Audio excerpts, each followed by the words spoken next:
यानंतर महायुतीमधील मित्रपक्ष असलेल्या भाजप आणि शिवसेनेतल्या वाकयुद्धासंदर्भातली बातमी आहे।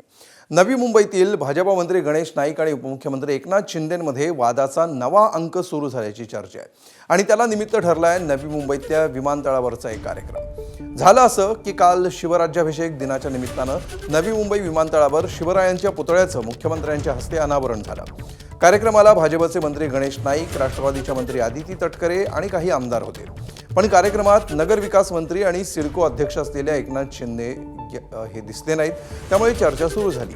इतकंच नाही तर एकनाथ शिंदेंना निमंत्रण नसल्याचीही कुजबूज सुरू झाली। पण या विषयाचं विरोधक राजकारण करत असून मुख्यमंत्र्यांनी उद्घाटन केलं म्हणजे सर्व मंत्रिमंडळ आलंच अशी प्रतिक्रिया एकनाथ शिंदेंनी दिली आहे। उपमुख्यमंत्री सुनेत्रा पवारांना सुद्धा या कार्यक्रमाचं निमंत्रण नसल्याचं सांगत एकनाथ शिंदेंनी यावर पडदा टाकण्याचा प्रयत्न केलाय। मात्र गणेश नाईकांचा बालेकिल्ला असलेल्या नवी मुंबईतील कार्यक्रमाचं निमंत्रण शिंदेंना अनावधानानं द्यायचं राहिलं की मुद्दाम निमंत्रण दिलं नाही, या संदर्भात तर्कवितर्क लढवले जातात।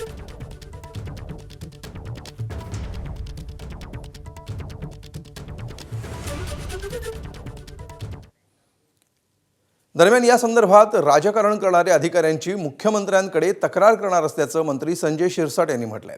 तर येणाऱ्या काळामध्ये मुख्यमंत्री म्हणून शिंदेंचं नाव असेल असा आशावाद बच्चू कडू यांनी बोलून दाखवलाय। यावरून अंबादास दानवेंनी निशाणा साधलाय। साहेब, काल नवी मुंबईत एक शासकीय कार्यक्रम पार पडला, त्यात ते एकनाथ शिंदेंना निमंत्रण देण्यात आलं होतं। आता चर्चा सुरू आहे की महायुती शिंदेंना दूर ठेवण्याचा प्रयत्न करते। काही अधिकारी काही राजकीय लोकांच्या दबावामुळे येऊन जर असा प्रकार करत असेल तर मी त्यांना ठणकावून सांगतो, तुम्ही तुमच्या नोकरीपुरतं मर्यादित राहा, राजकारणामध्ये पडू नका। जर तुम्ही असे राजकारणी होण्याचा प्रयत्न केला तर निश्चित तुमच्यावर सुद्धा कारवाई होईल।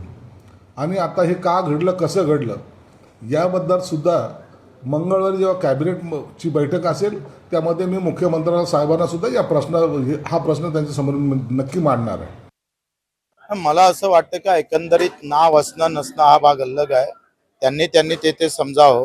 पण दिवस एकनाथजी शिंदे साहेबांचे येणार आहे याच्यात तीळ मात्र शंका नाही। आता पत्रिकेवर नाव नसू द्या, पण येणाऱ्या काळ मुख्यमंत्र्याचं नाव म्हणून शिंदे साहेब असणार। त्यांची आडवान जिरवा चालू आहे। आपल्याला पाणी आडवा पाणी जिरवा योजना होती ना, आता भाजप शिंदेची जिरवतोय आणि भाजपच त्यांची अडवतोय आणि भाजपच त्यांची जिरवतोय। अशा शिंदेचे आमदार भाजपवर आरोप करतात तर एकनाथ शिंदेनाच कार्यक्रमात निमंत्रण नाही, यावरून आता मोठी चर्चा रंगली।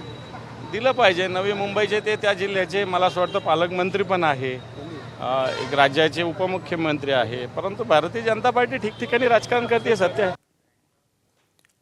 तर एकीकडे कार्यक्रमाच्या निमंत्रणावरून राजकारण पेटलंय, तर दुसरीकडे शिंदेंनी मात्र हा प्रश्न इतका मोठा नाही अशी प्रतिक्रिया दिली आहे। मुख्यमंत्री होते म्हणजे सगळं मंत्रिमंडळ आलं असं शिंदेंनी म्हटलंय। चर्चा बघा तुम्हीच करताय, मी तर काय बोललोच नाही। आणि छत्रपती शिवाजी महाराजांचा पुतळा आहे, शिवाजी महाराजांच्या पुतळ्याचं अनावरण मुख्यमंत्री महोदयांनी केलेलं आहे। मुख्यमंत्री म्हणजे सर्व आमचं मंत्रिमंडळ आलं, त्यामुळे या सगळ्या गोष्टी ज्या आहेत या सगळ्या विरोधक आणि सगळं त्यांना काय मुद्दे नाही आहेत, त्या मुद्द्याला धरून कुठला तरी मुद्दा धरायचा आणि तो राजकीय करायचा।